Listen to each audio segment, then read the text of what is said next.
Oh, it's a quick sound check, but I think everything should be great. Sound and picture is all there. I see my speakers lined up here and a great number of participants already. Big and warm welcome on this Tuesday, depending on where you are. Morning, lunchtime. Don't think it's evening anywhere yet. Maybe somewhere it's still night, but I'm really, really happy to have you all here to talk about a topic that I'm personally highly interested in. I'm certainly not an expert in, but the great thing is today we have 4 amazing experts talking to us about the topic from twin to win, how cities are shaping the metaverse, and it's kind of an exploration how digital twins and immersive technologies like the metaverse are being applied. And that's always the beauty about the things that we are doing in real world urban settings. So you see 3 urban practitioners working for cities, working for leading cities that are going to present the practical use cases, key learnings and opportunities around innovation in urban planning, citizen engagement and digital transformation. So we have here Joe, who is our expert in the metaverse, in the cityverse. I'm always impressed by his presentations, which are not really presentations because he never uses slides. But he always amazes me with the things that are possible in the digital world. Then I'm super happy to have Cristina here again. We just were in Tampere, Finland on the Imagine the Cityverse event together, where she presented also for the city of Las Rozas in Spain, close to Madrid. A very young city, very innovative city, lots of things happening there. She presented their activities around digital twinning and the cityverse. I'm also super happy to have Kieran here from Smart Dublin in Ireland. Hi, Kieran. Dublin always named as one of the leading cities in basically anything that has to do with technology, innovation. So I'm very much looking forward to your work, listening to your work on the smart city projects in Dublin, on the digital twinning there. And Anniina, who will join us in just a few minutes. As I said, she just hosted us in the city of Tampere in Finland, the happiest city in the happiest country of the world, and she will gonna introduce us to their cityverse and metaverse activities. She'll join us in just a few minutes. She's in the lineup last. Now, this is an interactive session. We will, of course, have these presentations at the beginning to get us started, to get us inspired. But I really, really encourage all of you to use the chat to ask questions, to get the most out of this session for yourself. This is an opportunity to talk to really those people that are leading the curve in these developments throughout Europe.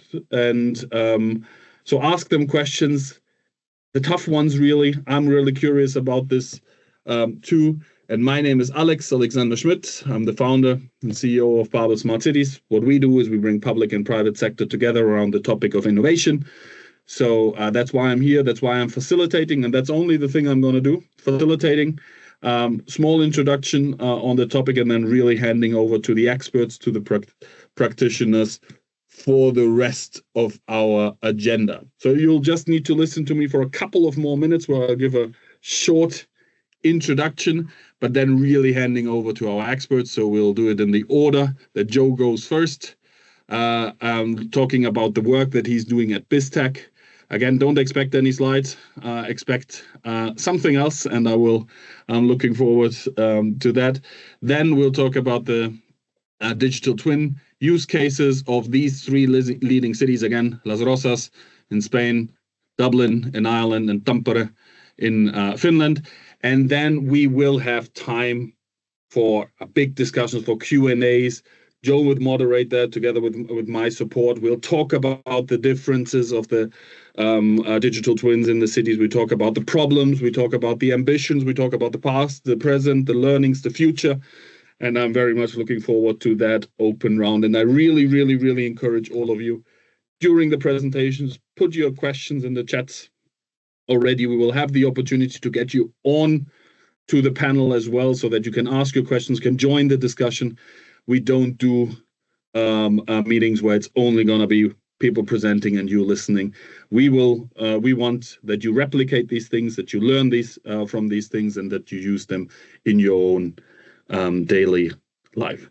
Now, so that you see the pictures of the people again that we'll be presenting. Again, very much looking forward. It's an amazing lineup from all across Europe, and really from personal experience with all of them, the leading people in Europe working on these topics. Now, the last 2 minutes that I have to kind of introduce all of this, I just want to say a few things to kind of get metaverse, cityverse, these kinds of topics. Again, as I said, I'm not an expert in this, so I'm going to give like the practitioner's view towards where is this coming from, what's the what is this doing and why is it there? And I think one of the most interesting facts is that the metaverse, the cityverse, gives us this ability to not just explain things or show things, but to really experience them in a digital setting. And that is something that, you know, over the last decades really has developed, where we, you know, I remember still showing things that are happening in cities on charts with a lots of text and explanations underneath this, but it's a completely different kind of engagement and understanding you can create if you really experience it, if you're, so to say, part of the game, if you're in it, so to say.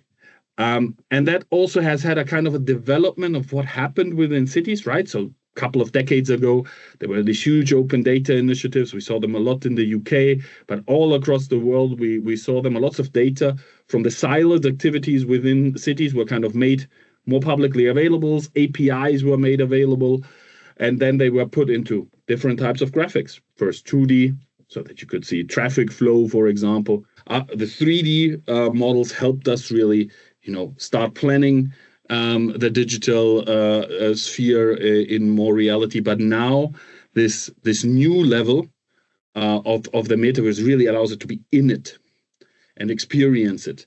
And that's a really, really interesting kind of new thing. So, and that, of course, gives us quite some benefits that we can you know, see and feel and realize in this field.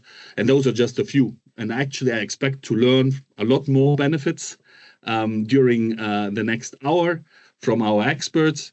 Particularly, I think the simulation of scenarios is something that's very, very curious. We're going to have another big event as the side event to the Barcelona Smart City World Expo on the Monday, the Urban Innovation Crisis Lab, one of our next big events to dive into that even deeper. So a lots of benefits that can be realized from this world. And now you can go to the next slide, Marilena, and there is even now people, which I love. So Roland also was last week with us in Tampere, and he's one of the first people that I know that has the Cityverse in his title. So he's a program manager for the Cityverse, and I like his view on this a lot, because he says this whole world, this metaverse, the Cityverse, can now combine for the first time locally the physical, the social, and the digital. And that is what I'm looking forward to learning a lot more over the next hour in the presentations, in the discussions. So it is my great pleasure to hand over now to Joe for his, well, as I said, not presentation, but for his talk and learnings about the metaverse. He's great to listen to. I've had several of his presentations last week. So be amazed, be inspired. Joe, floor is yours. Thank you very much, Alex. Yes, before we jump into the presentation, let's call it, I'd just like to give a bit of background of who I am. So my name is Joe Appleton. I'm the Smart City Director at BizTech, and we're a company that specializes in photorealistic, fully immersive, browser-based, technology-agnostic, AI-powered digital twins in the metaverse. And that sounds like a horrible word salad of buzzwords. So this is why I don't use slides. Sometimes it's best to see things rather than listen to people talk about them. But before we get into that, I'd just like to say what my inspiration is for joining a company that specializes in metaverse.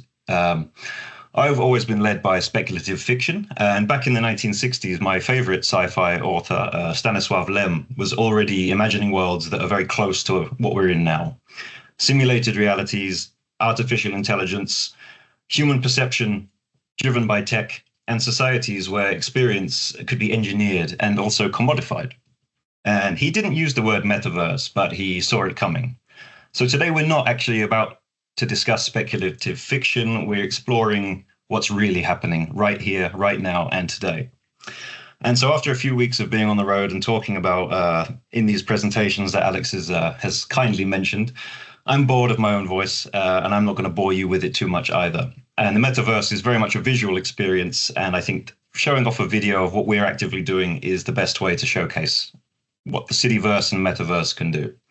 So the video we're about to play was prepared for a pitch for the city of Istanbul for earthquake and crisis management in the city. And it was a pitch that we made and won last week. And I hope it gives you a little taste of what we can do. So Madalena, if you would be wonderful and play the video, that would be great.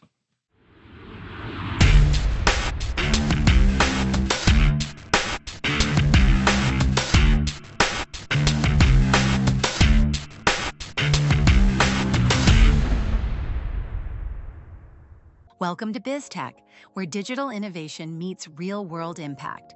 We're transforming how cities, industries, and communities interact with technology. Using AI, digital twins, and the photorealistic metaverse, we optimize urban planning, enhance industrial efficiency, and create immersive educational and collaborative spaces. This isn't just tech, it's the future, and it's happening now. Let's dive in. Facing rapid urban growth and high seismic risk, Istanbul needs more than preparedness. It needs foresight. BizTech delivers just that.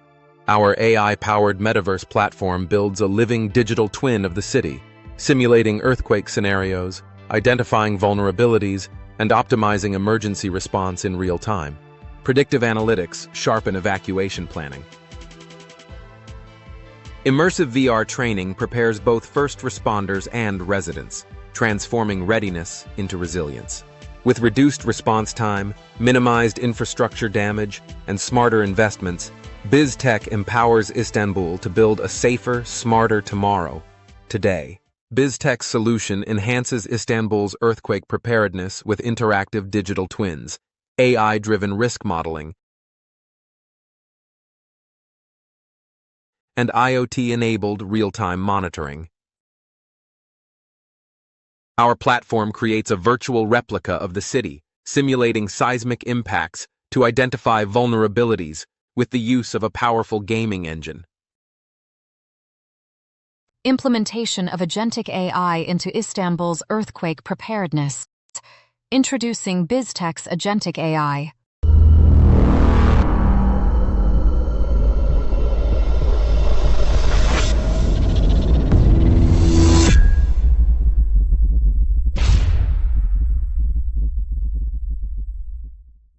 To understand what makes HAL 8122 truly revolutionary, let's talk AI and use an example.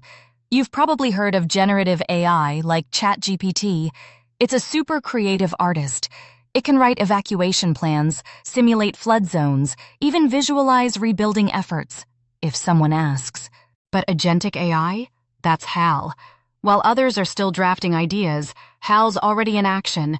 It detects the storm, analyzes danger zones using real-time data, activates shelters, reroutes traffic, and coordinates emergency services, all autonomously. This isn't just smart, it's agentic. HAL doesn't wait for instructions. It takes the lead, saves lives, and keeps your city moving when seconds matter most. With BizTech, Istanbul moves from preparedness to proactive resilience. HAL 8122 and our digital twin empower the city to foresee, respond, and recover faster and smarter. We are BizTech, and we'd love to hear from you.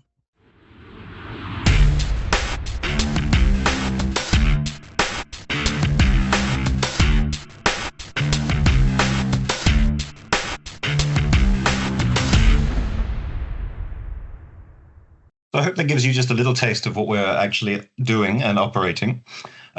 With that, we have deployed our solution in other cities in the world. We're not just a death by pilot. We're not just a startup that's stuck just pitching constantly. We are a deployed system. And yes, unfortunately, you didn't get to see HAL 8122 in action, which is our agentic AI, which is modeled on my face and has my voice. But you've got me speaking and you have my face. So I'm good enough for now. But it won't be long until I'm out of a job. Yeah, more questions later, I hope. And Alex, back to you. Thanks for that, Joe. Brilliant video, and really impressive to see what's possible right now and what you're doing in cities already. But as we said, we're going to go even more practical. We're going to see how cities are acting right now. What's the activities that are happening in 3 different cities across 3 different places, 3 different ends of Europe, if you want so. And I'm super happy to introduce you to Cristina, who is the CEO of Las Rozas Innova. As I said earlier, Las Rozas is a young city close to Madrid, about 100,000 inhabitants, but a very innovative city that's pushing the innovation agenda very heavily. And Las Rozas Innova is the vehicle of the city to do this. So, Cristina, I'm very happy to have you here. It's great to meet so quickly again, and I'm very much looking forward to listen to your insights and your activities in Las Rozas, Spain. Please, Cristina, the floor is yours. Thank you very much, Alex. You are really nice with us, well, with me. But that's true that Las Rozas is a very innovative city, and we try to do at the level of Istanbul in the video that I have seen, or we have already seen. And yes, with the public company that is related with innovation, and we launch and boost all the innovation projects, we try to implement all the best technologies and the best use cases and the best practices in Las Rozas to become a smart city and to be at the highest level. That's true.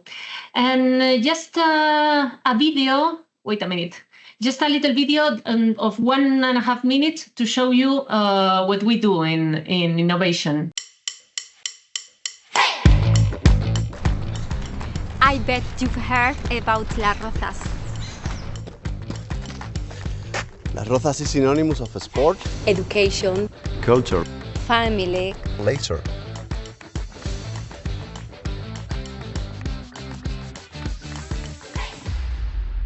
Also, we're innovation, technology, entrepreneurship, talent. We have improved city management and public services to meet the needs of our residents and visitors, offering them a higher quality of life. We promote energy efficiency, sustainable mobility, electronic administration, and data management. With the most disruptive technology, we're the scene of the most innovative projects, always focusing on people. Alongside connecting and constantly growing business and entrepreneurial ecosystem, we are involved with the city, its challenges and needs. Don't let people tell you about it. Las Rozas is an open city. Alive, vibrant, full of talent and opportunities. Come to Las Rozas to live, to be an entrepreneur, to work, to invest. To connect, to discover, to dream. Las Rozas, city of innovation and talent.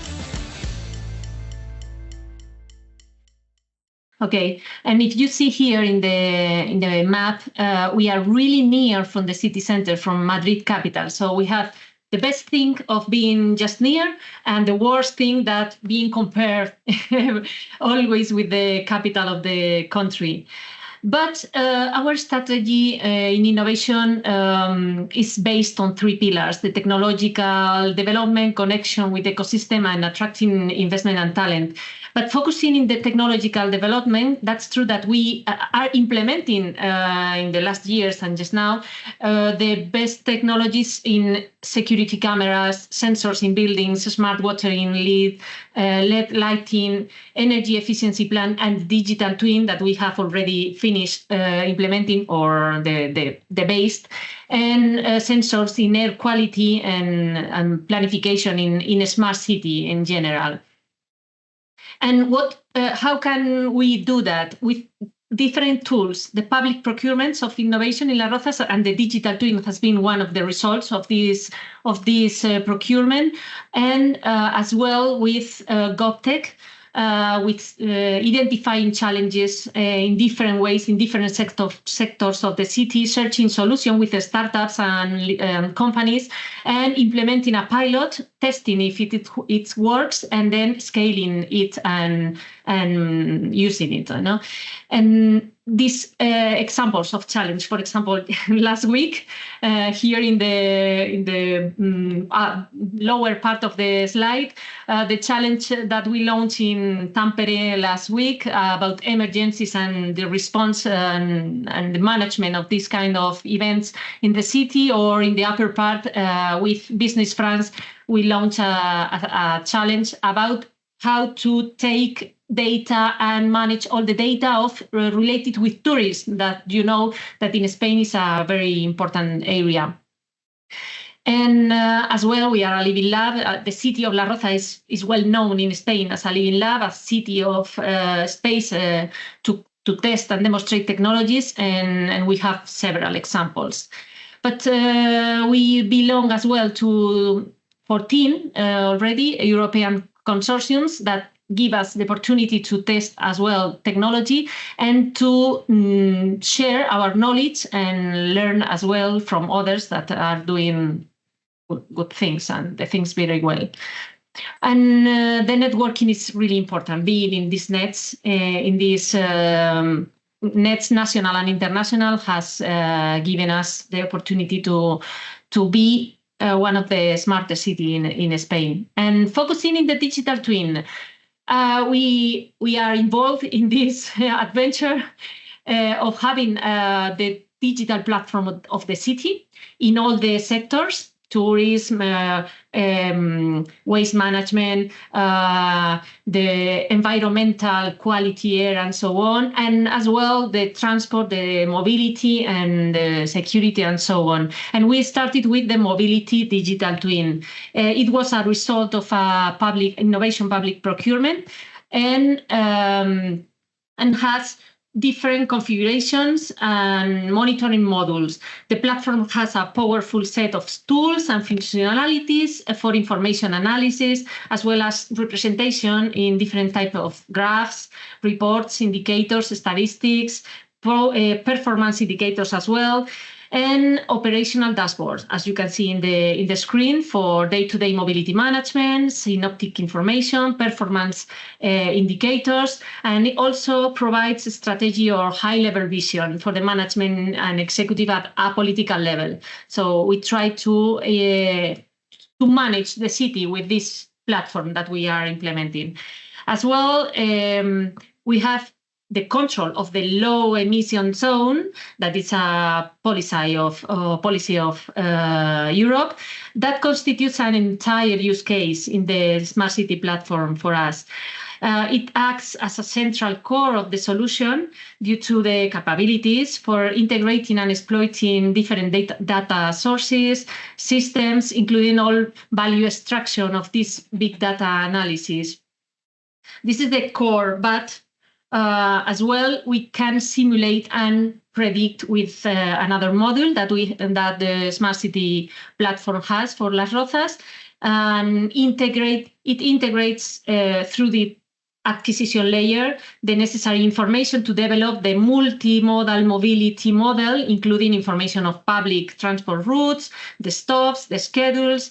We integrate as well the data of the Regional Transport Consortium of Madrid and the telecommunication operators published by the ministry as well. We are just now implementing all the data, all the camera data as well of the city, and all the integrated in the matrix, in the multimodal displacement matrix, to generate all the models that we will use. And here you have as well the smart inventory management module. Just now we are they initiating the capture of the sensors and will be carried out by the operators in the area with good coverage and free obstacles and so on. And the sensors will be mounted and tested, performing a GNSS observation and static mode and ensuring accuracy, of course. And then I have here a sample of the mechanism for data processing, analyzing, and exporting the data with spherical images processing, the point cloud processing as well, LiDAR, point cloud visualization. The Smart City platform of Las Rozas includes capabilities for visualizing the point clouds obtained as a result of data collection in the city with this capture that we have seen before, and as well the panoramic image visualization. So the platform allows the use of exploration, this kind of panoramic images of the city. And for this, the Photosphere Viewer Library is used. It allows the navigating through them as well, and the platform can explore the Google Street View images as well. So we have integrated all the data open data that we have in the city and in the other administration that publish this data, and implementing as well the other, the other verticals of the city as tourists. That is the next one, the environment, quality of air, and so on. And because we want to have all the city managed by this kind of smart platform and smart tools. And very, very quick review of this platform to let space for others and continue in the Q&A part. Thank you very much.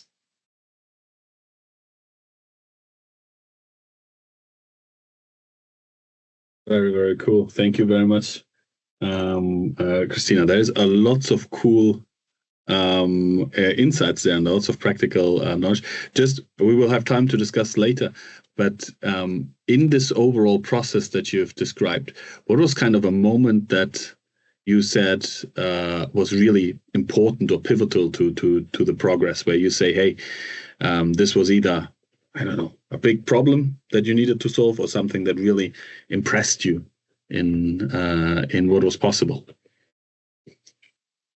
The path has been hard in general.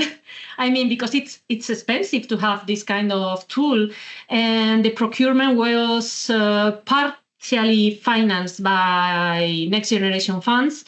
But we wanted a very smart tool. So the process to the procurement of innovation procurement, it was harder than a simple one. But we launched it and 10 companies applied. So yes, at that moment we were really worried, but we are here. So yeah, solve the problem. And we will talk about some things more than, what you're planning to do with this, what are kind of the next steps. We will have time to talk about this later, but I think it's a good time to directly go into another set of practical experiences. Thanks a lot, Cristina. The problem about the virtual world is always you never get an applause, so let's see if I do this, and maybe some people can do virtual applauses. Yes, so we're getting there. Thank you, everyone's here. That's brilliant. So feel free to use those also during the presentations. That gives some feedback to our presenters. We love the virtual world, but we love feedback. So this is why immersing is so important, and that's one of the levels we can do this. So thanks a lot for all the smileys and for the claps. That's brilliant. And I'm super, super happy to now hand over to Kieran, to his work in the city of Dublin on digital twinning. And there's a lot to learn from Dublin. Kieran, there's not a lot more that I can say. We're all excited for your presentation. Floor is yours. Hi, folks. So today I'm going to introduce you to Smart Dublin City University, which is Smart DCU. And the whole idea of this is it's to use the university campus, which is a microcosm of a city, and evolve it into a smart city ecosystem. In other words, a place, a safe place that you can pilot, perfect, and promote your smart city innovations. Now, before we begin, so Smart DCU is actually a collaboration between Dublin City Council, through the Smart Dublin Initiative, through the Insight Centre of Excellence for Data Analytics, which is a government centre, and DCU Alpha, which is the university's innovation campus. So we actually have a collaboration of local government, academia, and industry. And that's pretty unique. So, like, typically, one day a week at least, I will be in the Dublin City Council offices. And the whole idea is not to be in a silo and to be able to take the learnings and bring it back to the cities worldwide, move seamlessly across insight and industry. Now, the university campus was chosen because it is a microcosm of a city. So it's got everything city has except in miniature. So road network, accommodation, retail, leisure, you name it. And uniquely, every single part of this district is owned and controlled by the university. So we have a light pole, we have the ducting, the electricity, the building, the walls, everything, which gives us an agility to do things that I think cities worldwide would envy. Now, it's also a city with its own university. And in that university is one of the Insight Centres of Excellence. Now, Insight is an Irish government programme for data analytics, and that's across all of the third level institutions in Ireland. So, and it's so big, it's the largest non-capital investment in the history of the Irish state. So we're talking about a series of data analytics centres. And when they work with industry, they actually co-fund with industry. They actually have this discretionary funding to increase the money for research. And they got many expertise: artificial intelligence, machine learning, predictive analytics, computer vision. And as the world of IoT explodes, no human will ever be able to understand what's happening with the amount of information.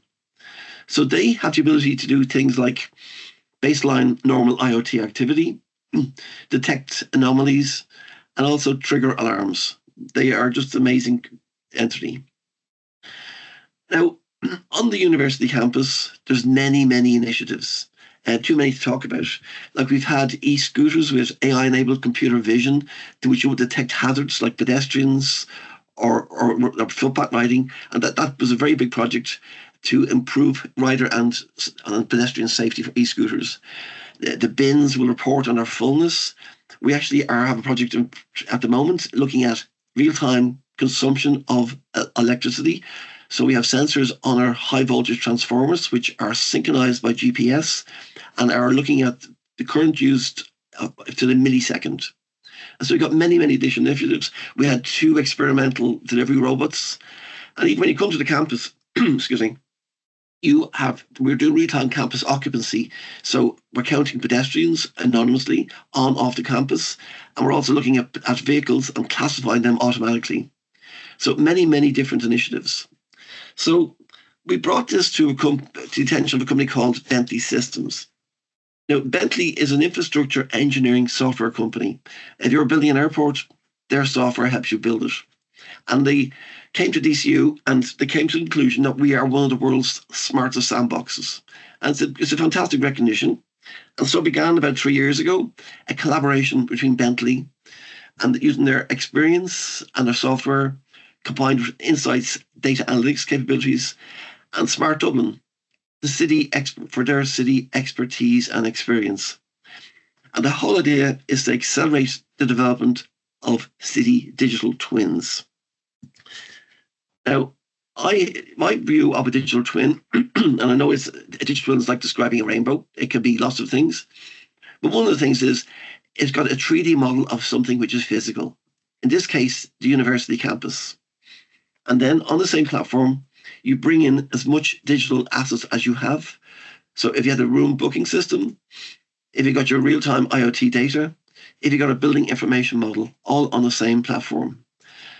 Now, for the first time, they're no longer in silos, and you can cross-pollinate them. So your room booking system versus your room occupancy sensor. And now you can detect the phantom room bookings so easy. Now, one thing I would think about digital twin is you should not need to be trained to use it. Everything should be intuitive. So if a gully sensor is informing you that there could be flooding, you can see exactly where it is in the model. You can even simulate what will happen if it continues to flood. You can do virtual reality planning. You can do augmented reality. And if you've got enough information, you can start running AI simulations. And this is one of the things that the Centre of Excellence for Data for Insight is working on. So we actually have over a year's supply of air quality. So we can actually predict the air quality in the future at different locations. Now, we also are looking to do intelligent routing. So we're the world's first autism-friendly university, and we're looking to route people around areas which are very loud. And also for people with a physical disability, how to route them the best way around. I'm just going to clear my throat, sorry. Sorry, I got a cough this thing just yesterday. Now, so where we are today. So we actually last September, we launched our first digital twin to our 20,000 students and 3,000 staff. Now, this is a browser-based, so anything with a browser can view it. You got your 3D model, and then you can overlay it with lots of points of information. One of the key things about the university, it's a labyrinth. And when you get your timetable, you're told to go to a certain room in the building. It could be SG203. Now you can search for that and find what that building is and find the entrance to the building. Names of buildings, everything. Simple things, but enormously beneficial. And I must say, all our staff and students are absolutely embracing this very well. We also have dedicated areas like for autism friendly, and you can see pop-up 360 images of those locations before you go. That increases their familiarity. We have real-time bus arrivals at the bus stops outside the university as well. So that's live since last September, and you can visit it by going to dcu.ie/Campus Explorer. Now, we didn't call it a digital twin because we think Campus Explorer was more intuitive for the people. But that's not all. We're also developing a digital twin using the game engines. And this is a game changer again, pardon the pun. Now, currently we can't give it to 20,000 users simultaneously, so it will be kiosk-based. But this is a way higher quality version of the university. And we have the ability for AI, where you can ask an avatar a question, it gives you the answer, and even show you the route.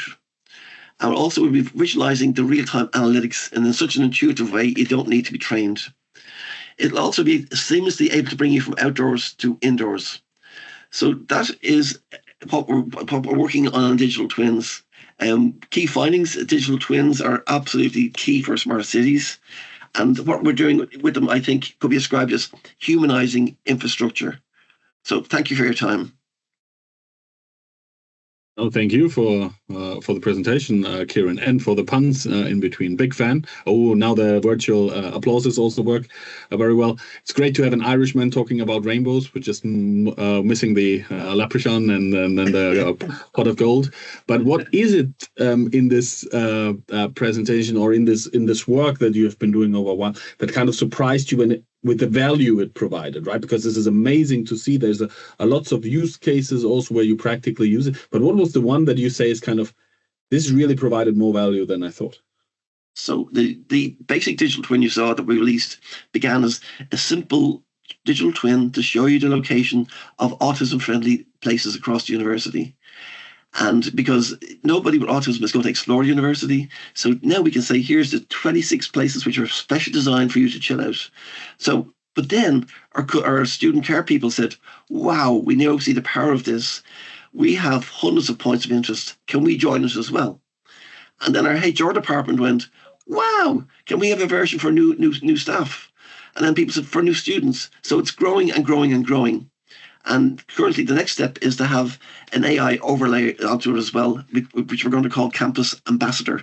So once people see a digital twin in action, they then come up with their own ideas. And that surprised me, the enthusiasm that it generated. Interesting. So you basically created the infrastructure, the digital tool, and then for many different subgroups, people with autism is an interesting subgroup to mention first, right? You had like different cases you could help them with this basic infrastructure. Very interesting topic, and I'm sure we're getting into these different use cases later in the discussion as well. Brilliant, Kieran. Thank you so much. Welcome to our digital twin platform, which we call Campus Explorer. Campus Explorer is your gateway to discovering everything about the DCU experience. Here, you'll find a wide range of formal and informal spaces and services handpicked by staff and students. There are also hidden gems across campus that many people might not know about, until now. With Campus Explorer, you can explore these spots before you even set foot on campus. You can virtually fly around and locate key places like the business school, the Interfaith Center, research facilities, and even the main canteen. DCU's layout can feel like a labyrinth, but this tool makes navigating simple. You can locate main entrances to the university and various buildings, and in some cases, explore detailed 3D models of their interiors. Our goal is to help you familiarize yourself with the campus environment before you arrive. This is especially beneficial for creating an autism-friendly experience, ensuring there are no unexpected surprises. For students, Campus Explorer makes finding classrooms easier. When you get your timetable, you can search for room numbers, locate the corresponding building, and even get guidance on how to reach your destination. This feature reduces confusion and saves time. The platform highlights key points of interest. Need to find the IT help desk? You can pull up a 360-degree view to see exactly what it looks like. Looking for a quiet place to relax? There are virtual tours of tranquil spots around campus, allowing you to preview these spaces in advance.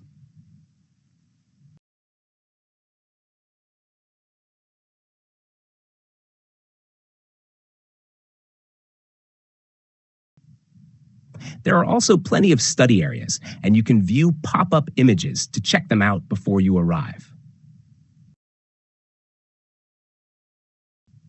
Campus Explorer works seamlessly in any web browser, but we're taking things further. We're using advanced game engines to enhance the resolution and create a more immersive, real-time experience with live data integration. The platform's development leverages modern technology,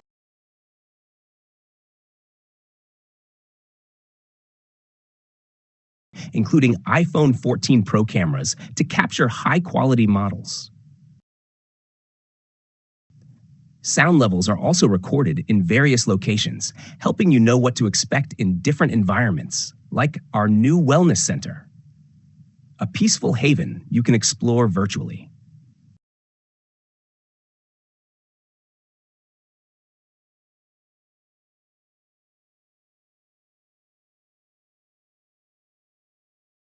Even before our new Polaris building is constructed, you'll be able to explore it through our digital twin. With future avatar integration, you'll be able to ask questions like, "Where's the nearest restroom?" and receive virtual guidance.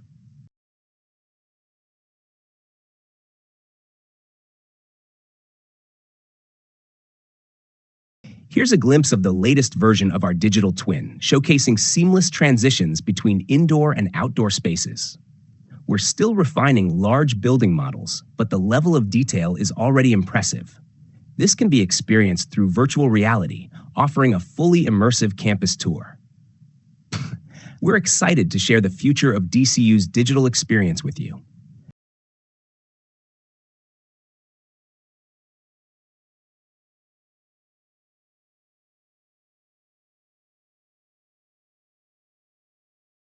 Visit the link to explore Campus Explorer and familiarize yourself with the university before you arrive. So much. And now I'm super excited to bring in our last expert, our last speaker, to bring her practical experience. And I'm super happy, Anniina, for you to join me here on the virtual stage, as we have shared the physical one in your hometown last week several times. Pleasure seeing you again. Thanks for joining us, and I'm super happy to for you to show the work that you are doing in the city of Tampere, in Finland, happiest place in the happiest country in Europe, and a great digital agenda that just hosted us all at the Imagine the Cityverse event last week. So all fresh out of the oven, lots of interesting, inspirational things that happened there. And now I'm super curious for you to show us what you're doing in the city of Tampere in this area. Floor is yours, Anniina.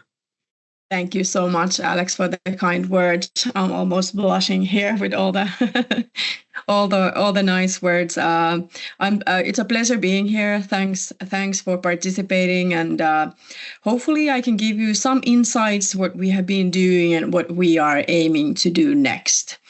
So the city of Tampere, we had the Imagine the Cityverse venue last week in Tampere, and we had our friends from Rozas, and also hoping to have Dublin there next.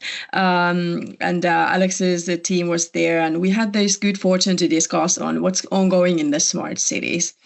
We have here one of the examples that we have been working in the city of Tampere. So this video is out of our city center. It's a digital twin, so it gives you a view of what does it look like in the city of Tampere with 250,000 people living in a city that is growing, getting more people than losing. So we are in a lucky position. And the white buildings in the model, they are the new buildings that we are building at the moment in the city of Tampere. And the city center is located between two big lakes, so it's a quite narrow space. And that means that we need to have taller buildings. And we are not that big, as some of you represent your cities. So in practice, it means that our mindsetting and our mentality is also going through a transition. So there's a lot of different views. What would people like to see our city like in the future? And that's why it's really, really important that we take the people to plan the city together with us, so that they still kind of keep up with the developments and also bring their efforts for the work that we do. So this digital twin that we have tested and piloted for the biggest construction work we've ever done in the city of Tampere is a tool that gives the city planners and the zoning team and all the decision makers this possibility to hear the residents. And now there's this guy, I don't know if you're using the video, he's running in this green park station area, and we are building this public space next to Nokia Arena, which is a commercial events area. We believe that the modern cities need to have spaces for people, also physical and digital spaces where they can meet, have the interaction between each other and the city. And we need to build it with a way that we are able to simulate different time of the year, different time of the day, different weather conditions. We also do have the harsh winter condition. In the winter now it's really light green and summerly everywhere, so it's hard to remember what it's like when it's cold and we get snow. But the people gave their views through this digital twin model to us of how do they experience and feel the city. And there were 6 different criteria that we were looking at. And accessibility, reachability, the environment, how safe do they feel in this public space, how well we have planned the services for them, and also how smooth it is to use the space. And we have matched this data to our city planners and decision makers. And now when they are making the decision of this construction work, they do have the valid information. What do the people actually think? And now when we are doing this 2025 and the area will be ready in 15 years, that means that we need to have some sort of an exploration of what do the future residents, the future people will think. And we were choosing really carefully for this work, these specific groups who we talked and who we collected the data and their inspiration and their views on the areas. And we are trying to estimate whether this meets the needs of the future residents. And these tools that we can utilize here are in our hands today. So digital twins and also AI agents that we can use. I don't know if I'm able to get some of the slides here as well that I was planning to speak about. So this video that we saw, it's the model of our DigiTwin, and we got this good fortune to be able to work with some of the really high-level experts from North America and Europe, and they were giving us the recent data and recent information how to utilize the digital twin. So just a couple of words about the recent developments, what we are aiming at here. As we heard from Dublin and also Rozas, we all work with this human-centric view that we build the cities for the future residents and for the people, and we need to utilize the best possible tools. I gave you the example of the DigiTwin with the WeGenerate project that is built with people-centered smart city view, and we get this great support from the European Commission and Horizon program. Then we have utilized the digital models and the digital twins also for our resilience and security work under also the support of European Commission with the Smart Urban Security and Event Resilience SHORE project, where we have utilized this shared view among different authorities, also the traffic planners and also the designers of the city. That we do have the same understanding of the city environment. As I mentioned, that it's located between two big lakes, and we need to make everything smooth, that people are not getting upset with the traffic, with the way of living every day. That's why we use smart sensors and also use artificial intelligence and analyze the data. And the simulation, I already gave you the demonstration of how we can use the simulation with these different weather conditions and different time of the day. We have also utilized the digital twins and the simulations in it for specific resilience scenarios in case there's disruptions in the city center, so we can prepare ourselves before anything happens, so that we are better prepared and we're also resilient in a sense. And that also leads to seamless collaboration. And as I mentioned, that the population is growing in the city. We are expecting it to grow by 20% by 2040. And at the same time, we need to have a good balance between the resources that we have. So we are calculating this social return on investment of the investments that we do for the city center and the city infrastructure, that it would actually give more for the residents than what it costs for them. We don't do this work alone, as you know. We do this with the leading smart cities in the world, as you've heard today. And we measure, we develop the methods, and we also develop the measures of well-being together with the international experts all around the world. And we need to test and develop the methods, and we are an ideal and optimal size of a city because we are 250,000 people. So it's in one way or the other, we can be a test bed for others as well in that sense. And of course, we aim for well-being, participation, and better democracy. All these things on the upper side of this slide, they are what we aim for: safe, smooth, inclusive, resilient, vital, green, and inspirational city.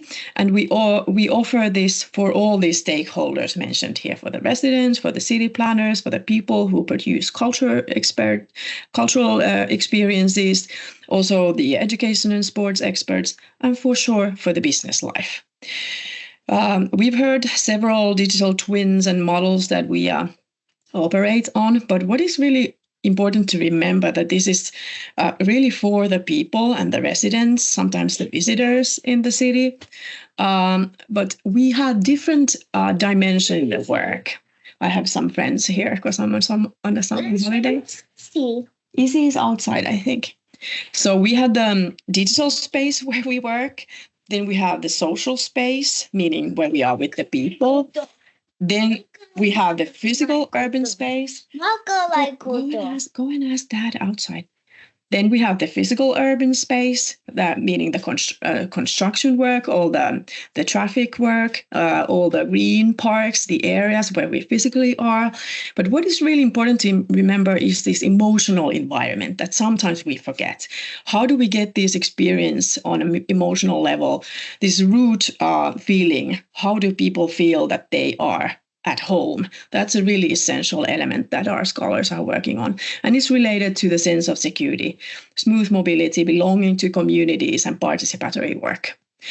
And then I think I'm running out of time soon, but I will just give you a couple of pilot cases that we are operating. I mentioned this DigiTwin at the Green Park station area. Next to Nokia Arena. That's one of our focus areas. Then we are doing also this a bit tinier work in a library park area where we are putting efforts on architectural lights. How can we connect the lights to interaction with the residents? So we are building this chatty parrot architectural light to our a stage where everybody can keep their own venue, and there are music venues and other theater and other activities in this stage. And when there is no venue, people still want to hang out in this park. They can get the experience of the park with these chatty parrots that are communicating with the people who come there. And we also use outdoor escape games. So we are doing these tests and experiments with the residents and collecting their views.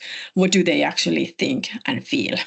And we've utilized several methods to collect their views and specifically work with youth and the children. So we've gone through some experiments. How do we get their views? Because they are not necessarily always the people who want to respond to our surveys.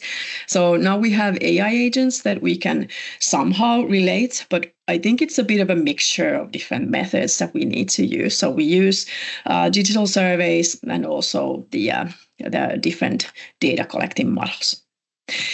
And in the end, we would hope that you would join the work. We are really eager and excited to have great people around the world to join forces. So it requires people, the residents, the visitors, city planners, business owners, people to work hand in hand to do this great experiments and share simulation of plans before we do the things, and also expose the problems that we are facing before, for example, these resilience problems become a reality.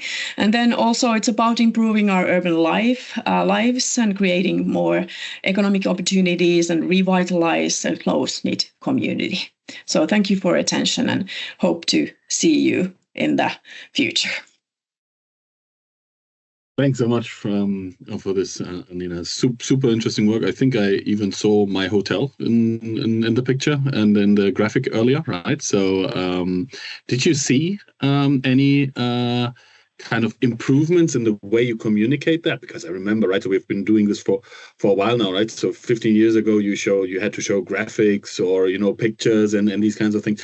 Do these like immersive showcases where you can really walk through, do they improve the speed and the kind of engagement? Really, can you feel that in your practical life as well? Yeah, they do. And our wonderful engineers and technology experts, they also have this thing that when they actually see that we are utilizing it for the real life, that's when they get more excited about challenging themselves to make it more immersive and better high quality context and the graphics and the design. It grows every day and develops every day. So yes, we are working on it. We started like for more maybe technical aspects about this buildings and the public spaces. Now we are operating more with the people and how do the people actually behave there, the avatars, what are they wearing, what are they saying, and how they are communicating. So all this is really developing in a fast time. But what is essential to remember is this interaction between the models. We had this great chance to do the pilot sessions with the people, and we were able to, at least this is my, of course, subjective view, but we were able to get them really into the DigiTwin so that there is a harmony between what machines and people are doing. That's what we aim for, that we are really interacting with each other, but also with sort of the machines.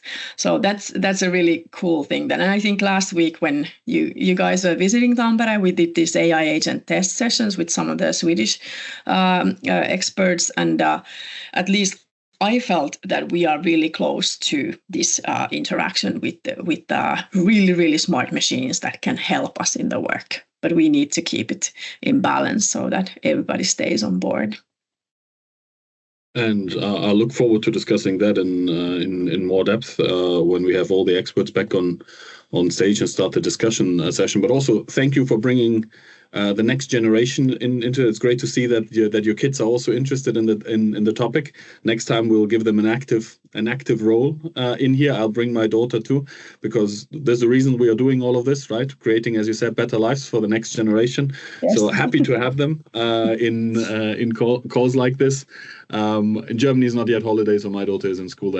Else she would have loved to join as well. So thanks, Anniina, for these great insights, and it was great to see that work. So we are now moving into the interactive part, into the discussion, and as I said, Joe is gonna be leading us through these questions. Before we go into kind of the discussion point, Joe, for you as well, you have now seen quite some, and you do that in your daily work, I presume, a lot, activities of digital twins that different cities are doing. How do you kind of integrate with them? Is your technology then building from scratch? Are you kind of building on top of existing ones? And but Madalena, please leave the last slide still. We're going to talk about that in a second. But before we go into the discussion, Joe, just how is it? How do the different technologies and the different developments in different cities integrate for you? Well, that's a great question, and it very much depends on the maturity level of the cities in terms of digital twin. And, as Kieran said earlier, what is a digital twin? It means something from one city to the next, one person to the next, something completely different. In our ideal situation, we like to take cities that have these existing 3D models, or perhaps existing technology stacks, like we've seen, for example, in Tampere, Rozas, and in Dublin, and we can go on top of that. We integrate seamlessly on top, so we can elevate existing things to the next level. So, in my usual presentations, I like to use the term, we are standing on the shoulders of giants, and we quite literally are. Because although we like to, claim that we're experts in a lot of fields, we're not the best when it comes to these kind of, data gathering. Cities have fantastic experts working in open data. So what we do is we take what's existing and we put it onto the next level. But that doesn't mean we can't build things from scratch. And we have. It's just, forward-thinking cities such as, our showcase ones here already have this tech. So we don't need to build from scratch. We can just, make it more immersive. We can make simulation better. And that's no offense to my esteemed colleagues here. It's just we work in technology, you work in cities, and we're just a little bit ahead in some things. So yeah, I generally like to think that we prefer to go on top. So with Bentley, for example, what an amazing campus. We've done campuses of our own for cities and universities. And we could just add another layer on top of that, and it would be, take it to the next level. However, in, for example, cities like Montgomery, Alabama, in the United States, we started everything from scratch, from ground zero. And it's a perfect, absolutely wonderful model and simulation immersive experience. But we don't have to do that. It depends on the city's level of maturity. So I hope that answers your question, Alex. It does, and then that's the question. So there's no competition, so to say, in this. There's really an integration possible. The reason why I'm asking is because there's a cool thing that you're offering as part of this webinar here, is where you're saying, hey, if you're interested as a city, any participant here, you can submit your interest. It's going to take 30 seconds to submit it via this QR code or via the link that Madalena just shared, and we'll digitalize one of your landmarks. Can you maybe say a little bit more about this before, and then we directly jump into the discussion? Sure. I mean, let's be transparent and call it a marketing exercise, because how we work with cities, generally speaking, is we have to start small and scale in what we call like a proof of concept kind of thing. So what we'd like to do is invite people who are, on this webinar and are interested in, immersive metaverse digital twins. What we can do is take a landmark of your city and we'll bring it into metaverse and show you exactly what we can do. Now, firstly, that's a great marketing campaign for the cities. If you're looking at a structure or something, it's wonderful to allow people to experience this and see what the metaverse is really about.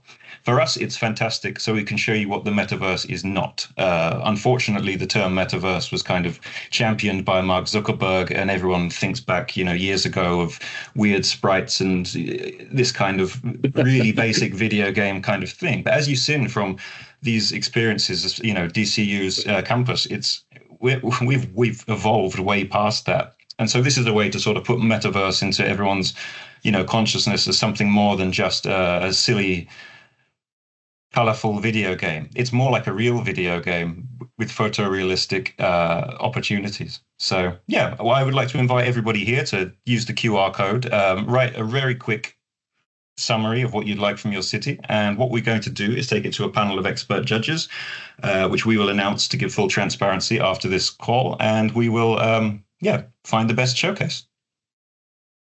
That's brilliant. Takes 30 seconds to fill. I just opened it myself. So any landmark in any of the cities that are interested here, get a digital version of it, get experience the Metaverse on your own landmark. So that's super, super cool. Thanks for offering that for free. Alex, I'd just like to say, we will not do Stuttgart's Hauptbahnhof because that is a nightmare of a place. I won't take this personal, and I'm just going to move into the Q&A. I live like 500 meters from there. So, Joe, we will cut this out of the video at the end. No, but I understand what you mean on this. So, thanks for that. Also, thanks for this offering. Also, really cool. And I invite now all our presenters, Kieran, Anniina, Cristina, to unmute yourself, because now we are really going to go into a discussion. And Joe, if you allow me to kind of put the first question, and then I'll hand over to you as well. So all three of you have kind of shown an amazing journey, and it feels like for lots of cities that are going to see this, it's like, oh my God, that's a way to go. That's like from where we're standing now. Maybe we have an open data initiative. Maybe we have put some investment into our digital infrastructure, but really going all the way to digital twins, 2D, 3D models, to the metaverse. That feels like a long, long way. Do you have any practical kind of advice for them where to get started? Maybe we start with Kieran, and then Cristina and Anniina, maybe just a short addition to this. So what is a good kind of first step? How did you get started on the campus? Well, I remember being told, this is a university, you've no budget, so make it happen. And that's what I did. So one of the things, if people wanted advice, is they can actually visit DCU and they can walk around the campus, they can see digital twins and experience it. And then they can take that back to their own cities or wherever. And we do it all the time. We have people visit and get a better feeling. So one of the things, they deja vu is when we show them a digital twin and they realize they've been in the physical part of it and now they're seeing it in the digital world, they go, wow, this is amazing.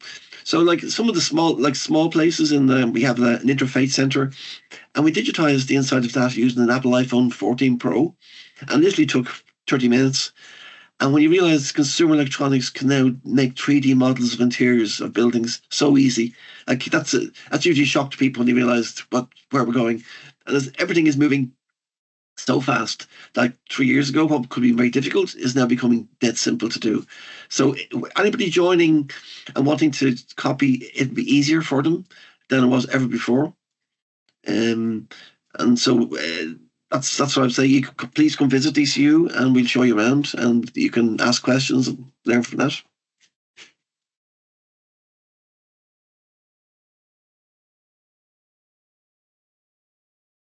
My turn.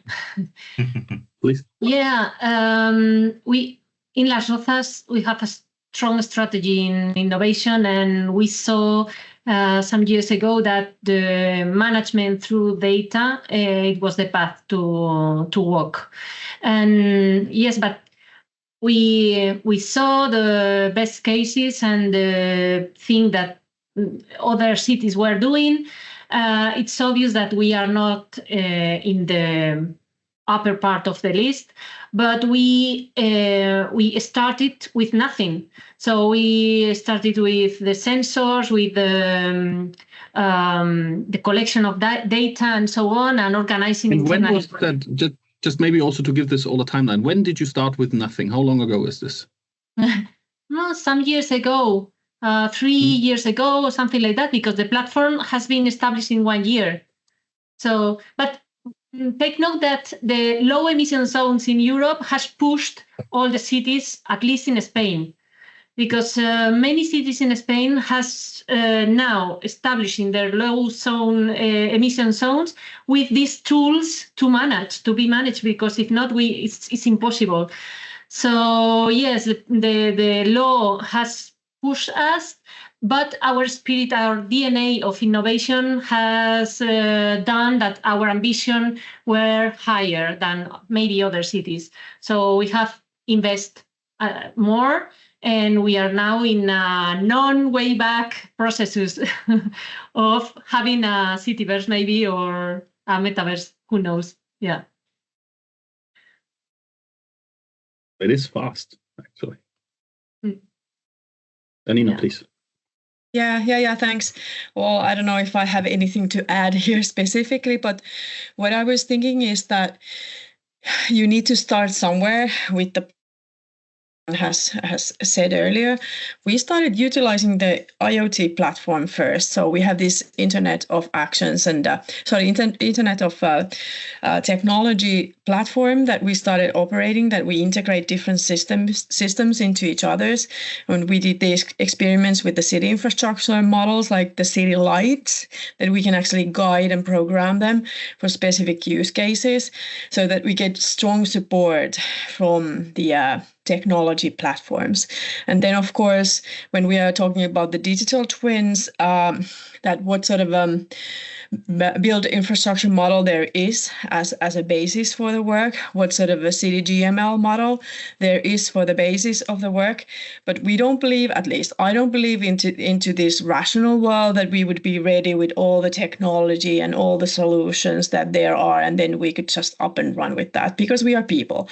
So this interaction between machines and the people is really at the center of the work.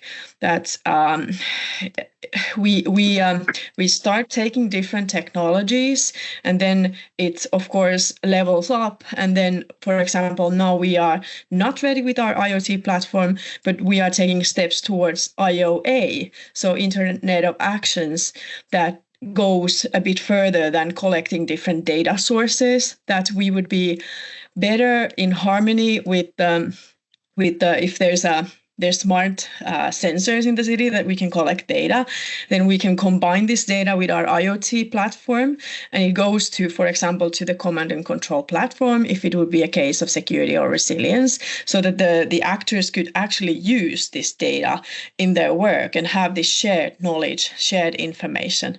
And then when we go to the future perspective, that we can show the people the future, and the simulation exercises, the simulations, that sort of in the cityverse level is for the future perspective. But the IoA, so the Internet of Actions, that would offer better possibilities to make smooth decisions on site.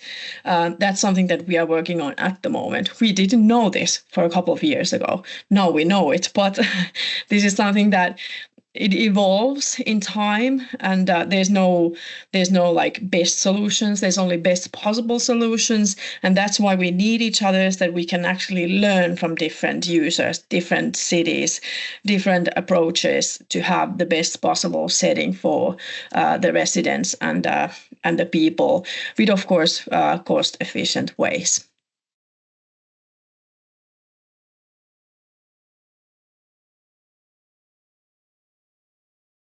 Joe, would you like me to answer the question as well, or? We haven't heard from you in a while, so I'm just. I mean, the main thing I want to say from that is I've just taken the phrase Internet of Actions, and I'm definitely stealing that, because that's wonderful. But that kind of takes us very much to the next stage of these digital twins. Is we're in the era of agentic AI right now. So we have vast amounts of data. We need agents that can actually be trained on this data and make physical decisions, which is something which, the big tech companies, for example, NVIDIA, are working on right now. We're using large language models for training. Then we're using agentic AI for real-time simulations. And then we'll be moving into the physical, which I guess will be either in the form of robots or in the form of that human machine interaction. And that's what we're working on right now. And it's been said by everyone that the main end user here is the citizen. And that's why these sort of immersive digital twins or metaverse digital twins are so essential. How many of you can explain what you do for a job to your mother or grandmother? And hardly any of you, because it's very difficult. But if you have something tangible, like a metaverse, of something that people recognize, and you can visualize data as what it is rather than dots on a 2D map or a dashboard, then it sort of shows everyone what you're actually doing behind the scenes and what work can be done, and the enterprise that can go on top of it. I'm just going to sort of wax lyrical a little bit here about Metaverse and sort of answer the question in the chat here from Las Rozas. What we do is we can take everything that already exists. So if you have open data from, say, Fireware, or if you're using GIS or you're using BIM, we can take what you already have and put it together. And from that, you can decide as a government how you want to utilize that, whether you give it to the citizens to play with, whether you give it to enterprise, whether you develop public-private partnerships to generate revenue. Dublin is a fine example. I remember some years ago talking to your colleague, Jamie Cudden, Kieran. One of my favorite examples of IoT in action was around the port and around the sort of marina of Dublin. The life rings were going missing, and they put sensors on all the life rings and tried to find out what was happening. And as it turned out, they ended up in hotel rooms from stag parties and people on drunken nights out. But that's something that you could then do: visualize, put it in the metaverse, find out which hotel they're going to, and then through a public-private partnership, you can whack a fine on there, generate some revenue. And this is one of the things that we also need to see, is that there is way for enterprise in this. It's not just a fancy bit of tech for the sake of tech. It can galvanize citizens. It's a way for citizens to take ownership and take pride in their cities too, and have a hand in the decision making. So that's what I would like to say. We can have a conversation about Las Rozas a little bit later. Yes, Cristina, we will have this conversation. But yes, I was asking you in the chat, but maybe we need a team or a meeting to discuss all these kind of things, because we have already the digital twin, but the next step maybe is to become a cityverse or metaverse. But how? Because the interoperability of the data and so on has not been so easy in the past of our implementation and so on. And I am really interested on what you have said, that generate revenues with this kind of tools as well, because we are a public company of the city council, and maybe it's another way to have revenues. Sure. I mean, I can give you a very quick example of what could be done.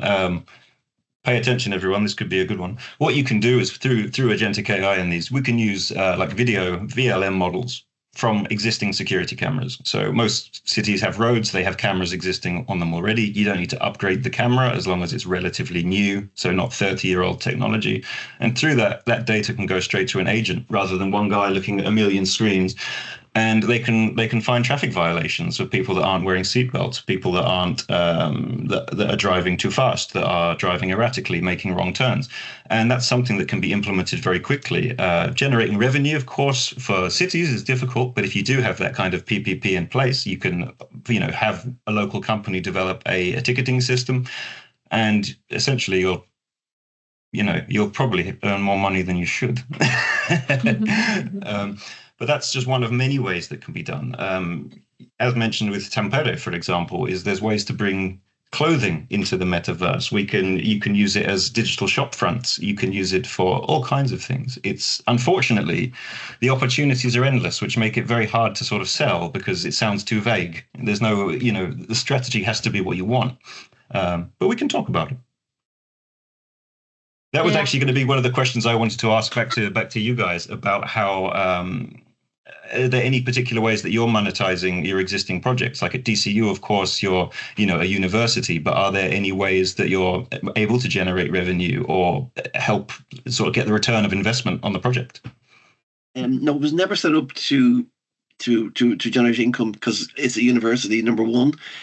So it's mutually beneficial to the people who have their centres on our campus. We get the benefit of it, they get the benefit of it.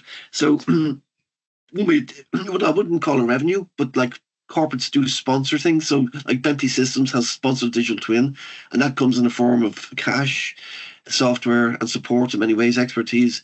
So that comes in, but it's not It was never intended to be a profit making, or that's not. It doesn't fit the university's ethos. We want to make, as called humanizing infrastructure. See how we can experiment in a small scale, and then bring the lessons learned back. Yeah, that's great. I mean, it's actually something that really I liked when you mentioned, for example, neurodiverse students, for example.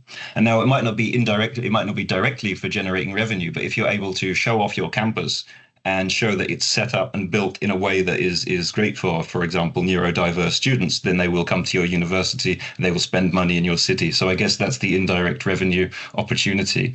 But it's the same thing with virtual tourism. Again, back to Las Rozas, is you can, by bringing things into Metaverse, you can visualize what you're going to be seeing in advance. In the entertainment industry, for like virtual concerts, I've seen some venues are worried about cannibalizing, that people won't come to concerts because they'll watch them online. But that's a completely different experience to say, actually seeing a tourist attraction in real life and then going visiting it.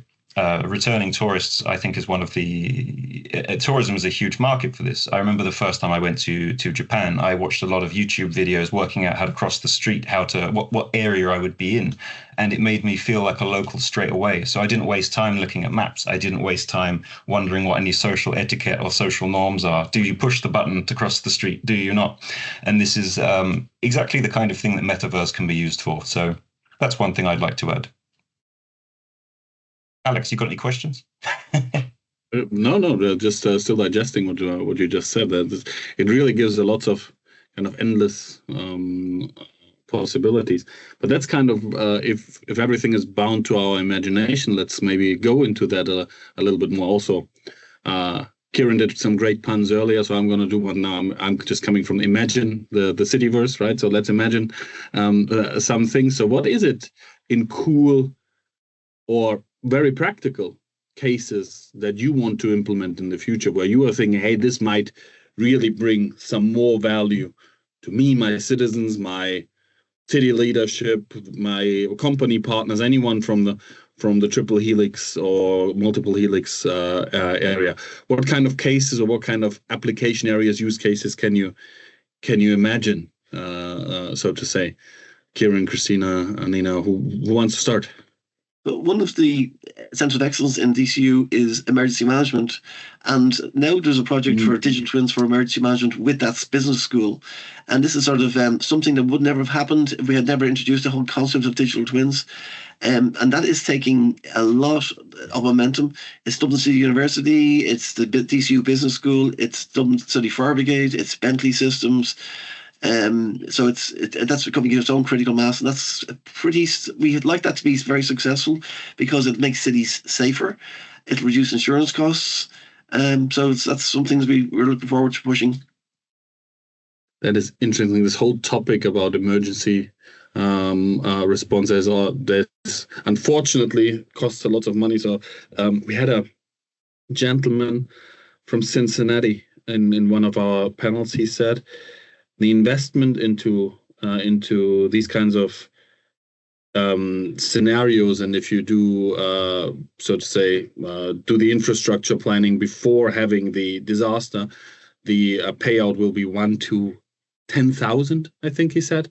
There's a lot of so that if you manage the disaster before it happens, you spare a lot of money as well. So that's a business case by itself and a very interesting topic. I think I said it earlier that we're in Barcelona at one of our next physical events. We will talk about crisis management as one of the main topics in the area. Thanks for this, Kieran. Super interesting one. Who did I just interrupt, Cristina or Anniina? Yes, I was about to say that at the beginning, what we were looking for was managing in a better way. I mean, being able to make have models to manage the city. For example, in Las Rozas is a very vibrant city with many concerts and markets and tourists and shops and so on, and people move a lot, and to manage the traffic, the movement of the people, how to do other roads or other things, these kind of things. but as well to have a sandbox, a virtual sandbox for the startups or for the companies to modelize their business as well. What will happen if we do that or other things? Because we want to be a sandbox. We are already a living lab, but as well in our buildings, in some special areas and so on, how to manage these areas and what will happen if someone else, some third party, establish something. I mean, in general way of speaking. And anyway, I think the metaverse has so many possibilities that it's out of my mind. We are in the first step or the second, let's say. I agree with Cristina. We are not ready yet with this metaverse sort of dimension. Meta means beyond, and for several reasons we have started using this cityverse concept because it may be closer to us. But I don't mind using metaverse. I think it gives us the actual sort of the possibility to look beyond. And in the cities where we build the city environment, the city life for everyone, it's really accessible to be in the metaverse. People who don't necessarily have the possibility to walk themselves, they may have different other things that they are not able to join the physical world. They may be able to join the digital world in the metaverse, and that is sort of the richness of this the possibilities of metaverse. And sometimes it's a bit difficult for us to understand what do these different sort of layers, what do they offer for us when we are in the physical and the digital world in a social space with our emotions. But that's what it is. It is this human machine interaction at its best that we can do this. We started operating with our metaverse vision for 2040 for the city of Tampere, and at the core of the vision there is this very, very basic elements that the city offers for its people. And we need to challenge ourselves for a better cities, better world, that we get everyone on board. Sometimes we get into these discussions that actually the digital world separates us. But it's a different way of connecting when we are using the metaverse elements. We can still have this happy society with the well-being of people when we do it with the balanced way, but we really need to get into it. And it of course requires that we need to be really brave and sort of tolerate that we may make some mistakes, but then we need to take it back and take a different path.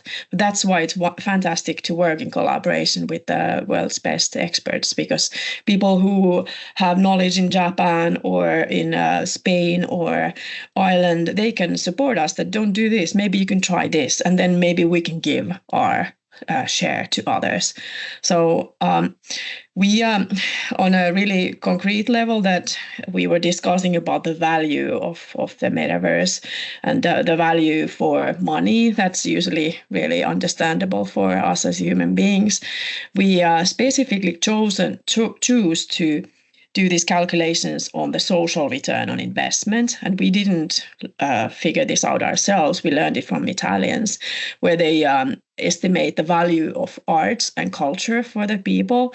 And for us in this security and resilience case, we started calculating the parameters, how many disruptions we can actually avoid when we use the smart solutions in the metaverse, that we can actually prevent some accidents to happen, or if there's disruptions in people or traffic flows, we can have a shorter time span to react. So we got this 7.5 million euro savings for the city of Tampere using this shore solution. That was really concrete for the decision makers, whether we invest into cameras, whether we invest into IoT platform, whether we invest into this shared situation awareness platform. And of course, everybody says that that's great, that we can actually save people and save money at the same time. But then again, I remember when Cristina was talking about these procurements, that it's an amazing story that there's always some problems to procure as a public entity, and hopefully we will end up into a result that the taxpayer actually wins, not loses, with our procurement processes. But all in all, these elements came into my mind. Thanks for your attention. Oh, and those are great times. The unfortunate thing that I have to do now is say, well, we are close to time. And this is certainly a discussion I would like to enjoy for a lot more time. But let's keep moving forward. I think I quoted at the beginning. This has the potential to bring the physical, the social, and the digital together. And I think there were lots of super interesting elements that you just mentioned. And I'll just take what Anniina said. This is a process. We're gonna fail some part of the way on the way, but we have to keep moving forward. So what are the things that we can all do moving forward? One thing that we will do is we'll share the recording. We'll share everything that happened today with everyone that joined and that signed up. So you'll get the slides, you'll get all the access. And thanks to Joe, Madalena, one slide back. One next step for many of you can also be get your first digital twin, your first metaverse object to showcase to your partners, to your city, to your citizens. Submit it. Takes 30 seconds to do. You can submit several ones if you're not sure which landmark you wanna do, because you have a city with so many landmarks, like the cities we have here, so many great places, virtually, physically, that you have. And then what is another next step? Well, we hope to meet again. We're going to invite you for next sessions. The one thing to already mark in your calendar is the Monday before the Barcelona Smart City World Expo, the Urban Innovation Crisis Lab, to join us there physically again in Barcelona. We are very much looking forward to have you all there. And then it's just my time to say thank you to these amazing speakers, Joe, Kieran, Cristina, Anniina. Always a pleasure to listen to you for the great things that you are doing. We all keep moving forward. Thanks everyone that was here for joining. Thanks for the notes. Thanks for the inspiring cases. Let's keep moving forward. Have a great Tuesday, wherever you are. Morning, lunchtime, afternoon. I hope it's not night for anyone anymore. Have a great day. Have a great week. It was my pleasure. Bye-bye, everyone. Thank you very much. Thank you. Thank you. Bye. Bye.